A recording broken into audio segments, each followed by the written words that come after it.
السلام عليكم متابعين قناه رشد القرويه. كنتمنى هذا الفيديو يلقاكم في احسن الاحوال يا ربي. واليوم ان شاء الله حبيت نشارك معكم واحد الوصفه طبيعيه ولا وصفه صحيه البنات اللي معروفه عندنا حنايا، دواء ديال البرد اللي كتعالج بزاف ديال المشاكل اللي نديرو في هاد الفتره اللي كتكون ما كايناش الشتاء، والله يرحمنا برحمه الله ان شاء الله. وكيف ما كتعرفوا هاد الفصل البنات اللي ما كتكونش صابه فيه الشتاء كتكون النزله ديالو قويه بزاف، والانسان كيتعرض لها المنزله اللي هي خايبه وكتكون يعني صعيبه في العلاج ديالها، لحقاش تاخذ ديك واحد المده اللي هي طويله.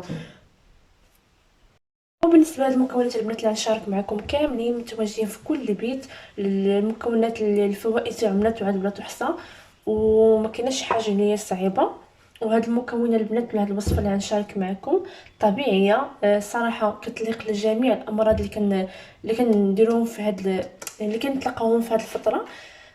مثلا بحال المنزله، الكحه اللي كتكون هكا في الصدر، اليوم كيكونوا هكا نازلين سايلين. هاد الوصفه البنات راه طبيعيه. فوائد بالنسبه لهاد الوصفه البنات راه فعاله 100%، غير تبعوا المراحل من الاول حتى الاخر وان شاء الله غادي يكون خير. اول حاجه البنات اللي عندنا هنايا الكركم ولا الخرقوم البلدي. كيف ما كتشوفوا هذا انا شارينو حنايا عود وطاحنينو، يعني ما شارينوش واجد من عند العطار ولا من عند مول الحانوت، خدين هذا طاحنينو على اليد تاعنا. و من الاحسن البنات خذوه طحنوه نتوما، لحقاش كخلطوا معاه هكا غير الدقيق ولا كيديروا لكم غير الصباغه، ما كيكونش خرقوم طبيعي. وهكا الناس اللي كيستعملوه يقدروا يمرضوا، ما يقدروش وكيف ما قلت لكم البنات من الاحسن خذوه يعني على يدكم وطحنوه، باش هكا ما تمرضوا ما حتى شي حاجه. والكركم البنات راه سخون، يعني كيف ما قلت لكم الكركم راه سخون، من افضل التوابل، احسن من القرفه وحسن من السكينجبير وحسن من الخنجلان والخدنجال. كل واحد شنو كيقول ليه. بالنسبه للكركم راه معروف عليه، الا لاحظتوا الهنود كيستعملوه بزاف مع الحليب، وهو فوائد تاعو زوينين وسخون للجسم ديالنا. استعملوا حتى في الحسوه ولا في هكا غير مع الماء ولا مع الحليب، تشربوا وداوموا عليه كل صباح. صراحه الفوائد تاعو زوينين، وفي هذا الفصل اللي حنا كنتلاقاو دابا راه مزيان لينا. وهنا عندنا البنات العسل الحره، يمكن لكم تستعملوا اي عسل عندكم، حتى هما الفوائد ديالها زوينين. ثالث مكون البنات اللي هو الانتيبيوتيك اللي كنسميوه حنايا، اللي هو العصير ديال الليمون ولا ديال الحامض كيف ما كنقولوا ليه، والماء دافي. ضروري البنات يكون الماء دافي. بالنسبه لهاد القياس اللي عندي انا كنحتاج واحد رابعه ديال الماء دافي. نبداو بسم الله. اول حاجه كندير الحامض،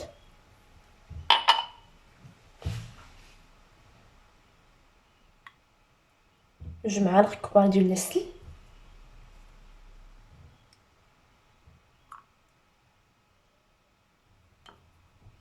وضروري تحركوا بشي حاجه ديال الخشب ولا ديال البلاستيك، ما تستعملوش شي حاجه ديال لينوكس.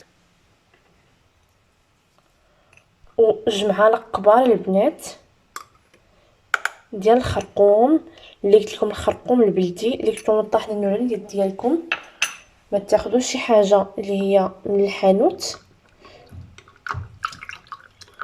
المهم البنات اللي ما عندكمش العسل الحر استعملوا العسل ديال الليمون، واخا تشوفوا اللون ديالو هكا راه ما يصبغ لكم ما والو. الفوائد ديال الكركم البنات راه مزيانه.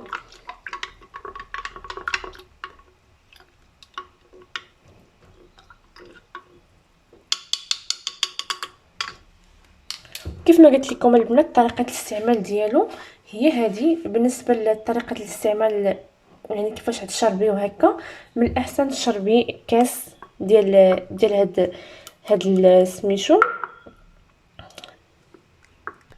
تشربي كاس كل صباح، كاس كل صباح البنات. تشربي على الريق، كيف تفيقي تشربي كاس على الريق، وملي تبغي تنعسي تشربي كاس. تفيقوا مع الصباح كنديروا واحد معلقه مع الماء ولا معلقه مع اتاي وكنشربوه.